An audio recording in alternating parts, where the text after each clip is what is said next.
সুষ্ঠু তদন্ত করে বিচার অবশ্যই হবে, ইনশাআল্লাহ। আসল ঘটনা উদ্ঘাটিত হবে, এটা কেউ দাবায় রাখতে পারবে না।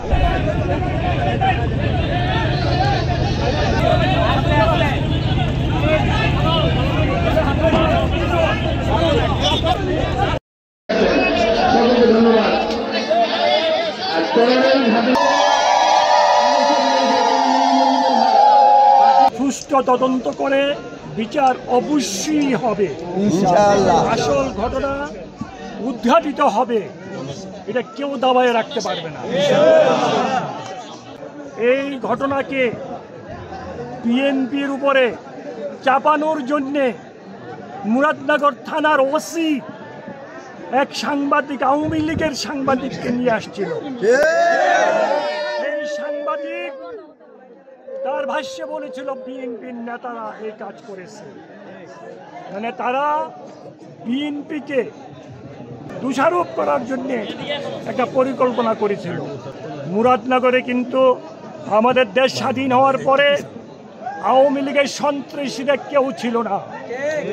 বর্তমান ওসি জয়েন করার পরে আর আমাদের মাননীয় উপদেষ্টা, যিনি শিশু উপদেষ্টা, তার সহযোগিতায় তাদের পুনর্বাসন হয়েছে মুরাদনগর। যেহেতু তাদের পুনর্বাসন হয়েছে, এই জন্য এই ঘটনাগুলি ঘটতেছে। এই জন্য আমাদের হুঁশিয়ার থাকতে হবে তাদের বিরুদ্ধে। তারা যে কোনো বড় ধরনের ঘটনা আরো ঘটাতে পারে, প্রশাসনকে সাথে নিয়ে। যেতে পুলিশ তাদের সাথে আছে, তারা যে কোনো অঘটন ঘটাতে পারে। বিএনপি মরহুম প্রেসিডেন্ট জিয়াউর রহমানের দল, বিএনপি খালেদা জিয়ার দল, বিএনপি তারেক জিয়ার দল। আমরা জীবন থাকতে বিএনপির বদনাম হতে দেব না, ইনশাআল্লাহ। আমরা বিএনপির প্রতিটা কর্মী তদন্ত প্রহরী হিসাবে কাজ করে যাবে, ইনশাআল্লাহ। হিন্দু ভাইদেরকে আমি এই বলে আশ্বাস দিতে চাই, আপনারা আমাদের ভাই, আমাদের যিনি নবী, উনি পরিষ্কারভাবে বলেছেন তাদের রক্ত, তাদের মাংস, তাদের সব কিছু তোমাদের খাবার। আমাদেরকে আপনাদের দিকে খেয়াল রাখতে হবে, এটা আমাদের দায়িত্ব, আমাদের কর্তব্য। আমি ঘটনা সম্পর্কে কোনো বক্তব্য রাখতে চাই না, এই জন্যে যেহেতু এটা তদন্ত দিন আছে, তদন্ত শেষ হলে প্রকাশিত হবে আসল ঘটনা। দোয়া করবেন যাতে বিএনপির বিরুদ্ধে যারা ষড়যন্ত্র করতেছে তাদেরকে যেন আল্লাহ হেদায়েত নসিব করেন। বাংলাদেশে গণতন্ত্র প্রতিষ্ঠা করেছে এই বিএনপি, বাংলাদেশের বিরাট অবদান রেখেছে। বিএনপির বিরুদ্ধে যাতে কোনো ষড়যন্ত্র না করতে পারে, এদিকে আপনাদেরকে খেয়াল রাখতে হবে। আপনাদেরকে অনেক ধন্যবাদ, আমি আপনাদের কাছে কৃতজ্ঞ। আমি এসেছিলাম সবাইকে দেখতে, কিন্তু আমি শুনেছি পুলিশ এসে নাকি তাদেরকে বাড়ি থেকে জোর করে পাঠাই দিয়েছে, জোর করে।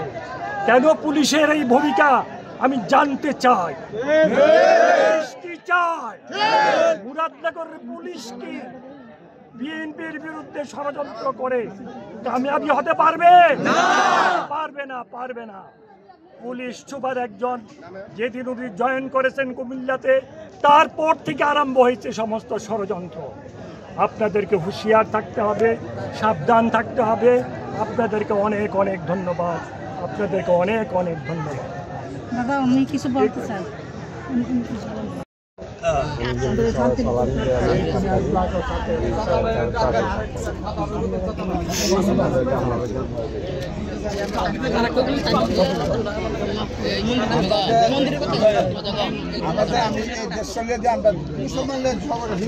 মাইক্রোফোন নিয়ে নেন।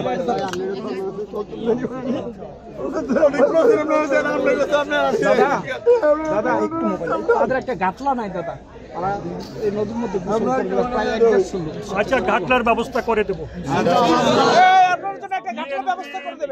আমাদের বিএনপির পক্ষ থেকে ঘাটলার ব্যবস্থা করে দেবো। কেমন একটা মন্দির আর একটা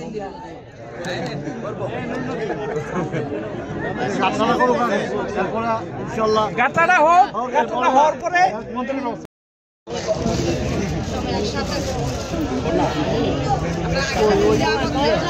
আপনি ওই গরিবদের মধ্যে তাদেরকে আপনি এই টাকাটা ভাগ করে দেন। কেমন গরিবদের মধ্যে যারা গরিব আছে সহায় আছে তাদের মধ্যে এই টাকাটা ভাগ করে দেন। কেমন হ্যাঁ?